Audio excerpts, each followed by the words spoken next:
Black Ops 7's first season of content is launching in just over a week's time on the 4th, and it's bringing the dubbed largest Black Ops season to date, which quantifiably, it looks like that's holding true, offering content not only to multiplayer and zombies, but also Warzone and Endgame. Today, we're running down what you should be aware of ahead of next week's launch and everything coming along with Season 1. So, drop your thoughts as we go along, drop a like if you enjoy the video, and make sure to subscribe for more FPS coverage, Black Ops 7, Battlefield 6, Red Sec, Arc Raiders, and even more. I'd love to have you in the community as we chase down 700,000 subscribers together. But for now, let's get into it. So, let's start out on the multiplayer side of things here, because I think that's what myself and probably most of you guys are gravitating towards as is.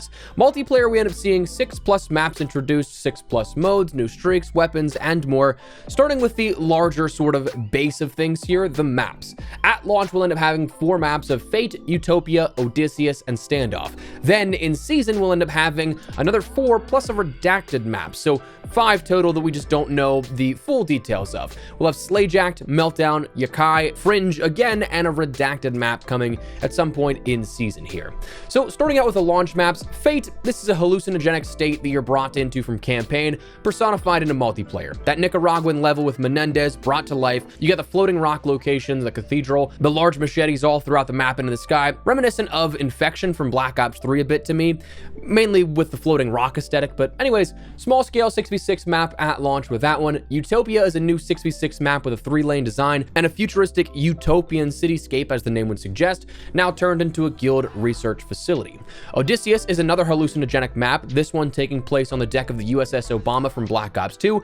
This is a core 6v6 and face-off map, so it's a tightly wound map, probably a camo hunter style map for those that like the close quarters combat, but coming with season 1 at launch. And Standoff is a classic map making a return. There's not much more to say about this one from Black Ops 2 originally. We've seen it a few times in the COD franchise, still an enduring fan favorite and a favorite of mine, but not much more to say other than what's already been said in the past about it. It's back.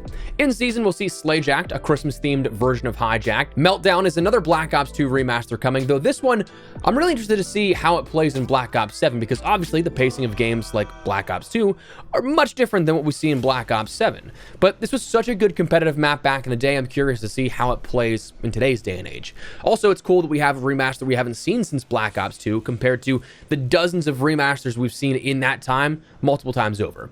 Yakai is a 6v6 and 2v2 face-off map. This again, another smaller map. No TAC map was given with this one to see comparatively just how small, but it's a rooftop map setting with the light of the Japanese skyline and all that kind of cool skybox stuff. Fringe again is coming, seemingly carrying forward, and you'll see that that's kind of a theme with some of the stuff here in this update. Slight carry forward.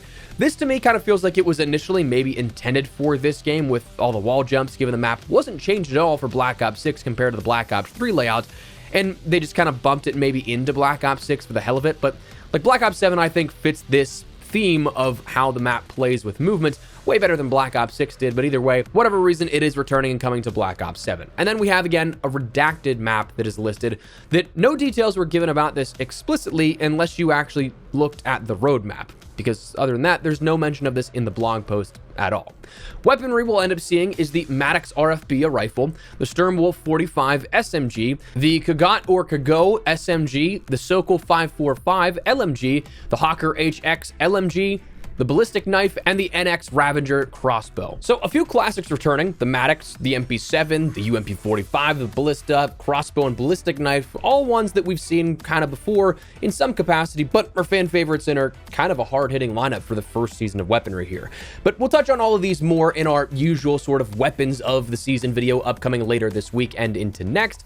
But other than that, we see some additional weapon attachments coming: the Akita Scorch Link Akimbo, the MPC-25 Contra Bloom Laser, the M8A1 Auto Strike X8 conversion, the Coda 9 Adaptive Discharge mod, the AK-27 Battle Scar conversion, and the Redwell Shade X suppressor. So a lot of stuff in terms of weaponry that is coming both in the Battle Pass and then over the course of the season as well, that actually not too bad in terms of quantity again to look forward to. Modes, you'll end up seeing Prop Hunt, that hide and seek with guns returning for Black Ops 7. One in the chamber where it's pistols only. You get 1 bullet, a combat knife, and 3 lives. The only way to earn another bullet is to get a kill. Sharpshooter is your free-for-all mode, but everybody has the same guns. They rotate out every 45 seconds to a new gun. Sticks and Stones is coming in the launch window where you're armed with a crossbow, ballistic knife, and a combat combat axe, but combat axe kills humiliate the enemy and strip them of all their points. Gun game is also coming in the launch window here, where you have to clear the gauntlet of weapons, changing it with every single kill. Later on, we'll see the Codmas LTMs of Holiday Havoc and Snow Fight, where Holiday Havoc, you have to eliminate enemies to unlock bonuses like quick regen, spring speed, and movement speed, helping to patch up your wounds while propelling into the next fight, with different holiday packages coming down with higher tier score streaks. Snow Fight, you have to arm yourself with snowballs and replenish from piles scattered around the map, where you eliminate enemies by hitting them with the snowballs to win the round, and there's no respawns. Takeover is something coming at mid-season, where this is hardpoint but domination, where you have 3 zones moving, you have to capture and hold, and then a redacted mode that, again, unless you saw the roadmap, you wouldn't see any more details about this because it wasn't said in the blog post at all. But we have something over the horizon. We'll have a new streak of the Deadeye drone, which is a 575 score streak. It's a lethal, where it's a remote-controlled aerial drone with a small magazine sniper rifle, unlocked via the weekly challenges upcoming. But then for multiplayer, before we jump into other stuff here, is we have a partial carry forward of some stuff. Tacticals, lethals, field upgrades, and score streaks. We're getting a few of these from Black Ops 6 coming into Black Ops 7 with Season 1. The Shock Charge Tactical, Impact Grenade, and Thermo Grenade lethals, the Morphine Injector and Tactical Insurgent field upgrades, and the score streaks of the Archangel Launcher, Combat Bow, Death Machine, Dreadnought, Grim Reaper, SAM Turret, Strategic Bomber, and War Machine are all coming into Black Ops 7 multiplayer. So, interesting that they're picking and choosing so much of this stuff here, but that'll be adding to your arsenal with Season 1's update. But let's talk about Endgame real quick here with this. Endgame, we have 4 new Endgame world events, where the first is the Colossus of Avalon in the launch window here. It's the Origins robot coming into Avalon. You can end up working with everybody else in the lobby to take it down because it seems to be a very large task, or maybe you set out to try it by yourself and see how daunting a task it could be. We also see in season the Toxic Tyrant, which is a severe neurotoxin outbreak occurring in Avalon. And then mid-season, we'll see the Wraith King, where you have to keep eyes in the skies in search of a VTOL manifested by fear. There's again a 4th redacted world event that has not been mentioned, but we'll see that revealed in time. We'll have new exotic skills and phantom skill tracks to work around with, and the Codmas content is coming to Endgame. Zombies will end up having the new map of Astra Malorum, the new standard-sized round-based map, not segmented into parts like Ashes of the Damned, but like every other round-based map we've seen, not named Ashes of the Damned or Transit. I'm personally intrigued by this one. I'm a weirdo that loves like the skyboxes of maps and like the sort of like outskirt designs like that. So to have a map legitimately set in space with the rings of Saturn, that's possibly, to me as a space nerd, one of the coolest things I can think of in recent memory, up there with, initially speaking at least, like things like Revelations is a cool and out there type of skybox. So I'm hoping to get some solid amount of time into this map, but looking forward to it. On the map, there'll be a new enemy named Oscar, where at first glance, this gives off a vibe of if the robot from the original Lost in Space and the aliens from Mars Attacks had a baby, which, funnily enough, I made that thought and then started to read the blog a little further, and it said, by the official Treyarch description, it's a remnant of the mid-20th century cinematic imagination. So like 2 iconic movies of their eras. Seems pretty spot on for that comparison, I think. But it's a new Elite 4 Astra Malorum. We'll also end up seeing a new wonder weapon of the LGM-1, which launches saucer squads to exterminate enemies, playing into the sort of UFO theme and design of being out there in space. You'll see 2 survival maps introduced here, coming from Ashes of the Damned, but playable as their own separate standalone thing. Exit 115 and the Zara Cosmodrome. Exit 115 at launch and the Cosmodrome in season. Mule Kick will return, allowing you to carry an extra weapon as a returning perk here. Lightmend, Shatter Blast, Tesla Storm, Frost Blast, and Mr. Peaks are all returning, coming again in that partial carry forward from Black Ops 6. We'll have new Gobblegums of Elemental Exposure, which your weapons will always inflict damage of the target's elemental weakness for 3 minutes lasting, and the Slay List will play a random zombie song. You'll have directed mode coming in Ashes of the Damned, with additional partial carry forward in the equipment and things like that of the Shock Charge, Impact, and Thermo Grenades, War Machine, Grim Reaper, Death Machine, and Combat Bow. And then finally, your Warzone stuff to round everything out here. You, of course, have your main Warzone integration. So what we've seen since the last reset here, you're going to have every one of those weapons available to use. But on top of that, you'll, of course, have those equipment, but we'll have other gameplay changes, like 5 attachments max. Overkill is now defaulted again. Wildcards are removed in this integration. Weapon build sharing codes for Black Ops 7 weapons are available.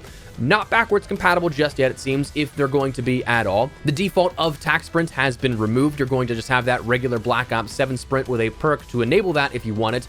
Increased sprint speeds have been across the board, so giving you a little bit more mobility there to make up for that. And combat rolling is available via the Mountaineer perk. We'll have the new Resurgence map of Haven's Hollow and new Verdansk POIs of the Signal Station and Factory. Factory being something that returns from Verdansk 84, but more modernized in the sort of futuristic setting of Verdansk here. And then Signal Station is just a brand new point of interest we have not seen yet at any point during Verdansk's history. We'll have some perk readjustments, and one thing that caught my eye on the roadmap, but not listed in the blog post at all, was win streak rewards. Showcased as camos, it looks, so that's pretty cool if you ask me. I'm a huge camo guy and a huge camo hunter.